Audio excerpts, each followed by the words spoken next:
Tumanggi si Pangulong Ferdinand Marcos Jr. na magkomento kaugnay ng dalawang impeachment complaint na inihain laban kay Vice President Sara Duterte. Sa ambush interview sa Pangulo kaninang umaga, sinabi nitong hindi niya trabaho ang pagtalakay sa naturang usapin at nasa mandato ito ng House of Representatives. Anyahayaan ng Kamara na gampanan ang kanilang tungkulin at kumpiyansa siyang hahawakan nila ang mga reklamo ng maayos at naaayon sa proseso. Ang pahayag ng Pangulo ay ginawa matapos kumpirmahin ni House Secretary General Cheloy Garfield na naipasa na sa Office of the Speaker ang dalawang impeachment complaints laban sa pangalawang Pangulo para sa kaukulang aksyon. I have no reaction. Hindi ko trabaho yan. Trabaho ng House.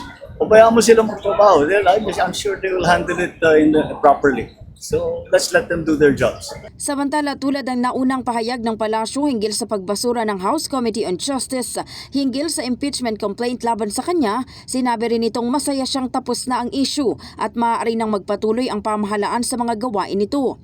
Ayon sa punong ehekutibo, hindi siya labis na nabahala sa mga reklamong inihain laban sa kanya dahil batid niyang wala itong sapat na batayan at itinuturing niya lamang itong isang political move na naging sagabal sa trabaho ng kanyang administrasyon. Not really. I mean, the House is doing their job.